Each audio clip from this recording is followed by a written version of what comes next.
કામ થતું હોય, જ્યારે પહેલાના જમાનામાં બ્રાહ્મણો સારું કામ કરતા હતા, મંત્રપાઠ કરતા હોય, કોઈ ગામ માટે યજ્ઞ કરતા હોય, તો ત્યારે એ લોકોના યજ્ઞમાં સારા કામમાં ભંગ પાડવા માટે એ રાક્ષસો હવનમાં હાડકા નાખવા આવતા હતા. એવી જ રીતે અત્યારે પણ એવું છે. રાક્ષસો જતા રહ્યા, પણ આ કોંગ્રેસ એ રાક્ષસો રૂપી એમના વંશજો હજુ પણ આપણી વચ્ચે છે, જે જ્યારે વિકાસનું કામ થતું હોય ને ત્યારે એમાં આંગળી કરવા હવનમાં હાડકા નાખવા માટે જરૂર આવી જાય છે. આજે ગામ લોકો બેઠા છે, હું તમને મારી વાત પણ મૂકવા માંગીશ. આજે તમને કોઈને મેં આમંત્રણ આપ્યું છે? મેં કોઈને પણ આમંત્રણ આપ્યું છે ગામ લોકોને? હું અહીં આવ્યો છું તો પાદરા તાલુકાના ધારાસભ્ય તરીકે મને આમંત્રણ આપવામાં આવ્યું કે પંચાયત ઘરનું ખાતમુહૂર્ત કરવાનું છે, તો તમારા હસ્તે અને જે ચૂંટાયેલી પાંચ જે તાલુકા પંચાયત સભ્ય, જિલ્લા પંચાયત સભ્ય છે એ લોકો ત્યાં આવવાના છે. તો મેં વાત સ્વીકારી, હું આવી ગયો. મહેમાન આમંત્રણ આપે કોઈ દિવસ? મહેમાને આમંત્રણ ના આપવાનું હોય, ગામ લોકો આમંત્રણ આપે. આમાં આ કાર્યક્રમમાં મારે સરપંચને આમંત્રણ આપવાનું હોય કે સરપંચ મને આપે? હું તો મહેમાન છું, હું તો મહેમાન કહેવાય ગામમાં.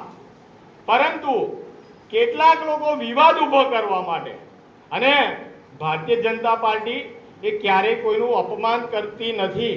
અમે કાર્યકર છીએ, અમે ચુસ્ત કાર્યકર્તાઓ છીએ કે ક્યારેય કોઈ વ્યક્તિનું અપમાન ના થાય એનું કાળજી લેવાની જવાબદારી અમારી છે. ને ત્યારે મેં ડીને પૂછ્યું છે, આરએનબી વિભાગ આ કામ કરવાનું છે, તો એને મેં પૂછ્યું તમે આમંત્રણ આપ્યું છે?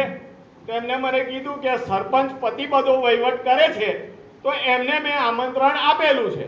હવે આમાં મારો કોઈ વાંક ખરો હોય? પણ તેમ છતાં વિવાદ ઉભો કરવા માટે અને ગામ લોકોનું ખરાબ દેખાડવા માટે આજે આ સમગ્ર વિરોધી આંદોલન, વિરોધી કામ કે વિરોધી સોશિયલ મીડિયા પર પ્રસારણ કરવામાં આવ્યું છે. હવે આવા હવનમાં હાડકા નાખનારા લોકોને આ કોંગ્રેસીઓ તો એટલો સપોર્ટ કરે છે. પહેલા એવું હતું કે સરકાર વિરોધી બોલવું હોય ને એટલે કોંગ્રેસ તરત તૈયાર હોય. કોંગ્રેસ સરકારનો વિરોધ કરવા માટે હર હંમેશ કંઈક ને કંઈક જેમ તેમ શબ્દો, કંઈક ને કંઈક ખોટી ગેરમાર્ગે દોરવાનું કામ આ કોંગ્રેસ કરતું આવ્યું છે.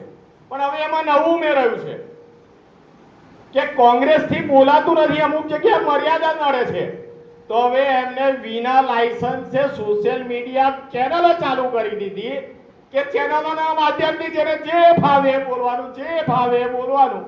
આવું કામ અત્યારે ચાલી રહ્યું છે, કારણ કે વિકાસ જે પાદરા તાલુકાનો થઈ રહ્યો છે એ આ કોંગ્રેસ અને એના વિરોધીઓથી જોવાતું નથી. એ લોકો તો નથી જ કરી શક્યા. આ તમામ વિરોધીઓ, કોંગ્રેસ વાળા હોય કે કોઈ પણ વિરોધી હોય, એ પાદરા તાલુકાને વિકાસના રાહે, વિકાસના માર્ગે ક્યારેય નથી લઈ જઈ શક્યા. પરંતુ અત્યારે જે વિકાસ થાય છે ને એમનાથી જોવાતો નથી. આજે તમારા ગામમાં પંચાયત ઘરનું કામ થાય છે તો આ વિરોધીઓથી જોવાતું નથી. અને એના માટે જ આ તમામ વિરોધના કાર્યક્રમો એ લોકો કરતા રહ્યા છે. પણ એનાથી ભારતીય જનતા પાર્ટીનો કાર્યકર ક્યારેય ડરતો નથી અને ડરશે નહીં. આ તમામ વિરોધીઓને જવાબ આપવા માટે હર હંમેશ અમે હાજર જ છીએ. પણ એટલું ચોક્કસથી કહી દઉં કે આ લોકોની ધમકીઓથી, આ લોકોના વિરોધથી કે આ લોકોના ષડયંત્રથી આ પાદરા તાલુકાનો અને સરસવણી ગામનો વિકાસ એ ક્યારેય અટકવાનો નથી. અમારે ગમે તે કરવું પડશે આ વિરોધીઓને જવાબ આપવા. કદાચ અમે અમારા જાનથી પણ જો હાથ ધોવાના થતા હશે ને તો પણ અમે પાછા પડીશું નહીં અને પાદરા તાલુકાને વિકાસમાં અગ્રેસર રાખીશું, એની હું આપ સૌને બાહેધરી આપું છું. અને આજે આપ સૌ જે ગેરમાર્ગે દોરવાના ષડયંત્ર છતાં પણ હાજર રહ્યા છો એ બદલ આપ સૌનો હું ખૂબ ઋણી છું. અને હર હંમેશ સેવાના કામમાં હું આપની પાસે હાજર હોઈશ એ વિશ્વાસ અપાવું છું. એ જ સાથે સૌને વંદે માતરમ, ભારત માતા કી જય.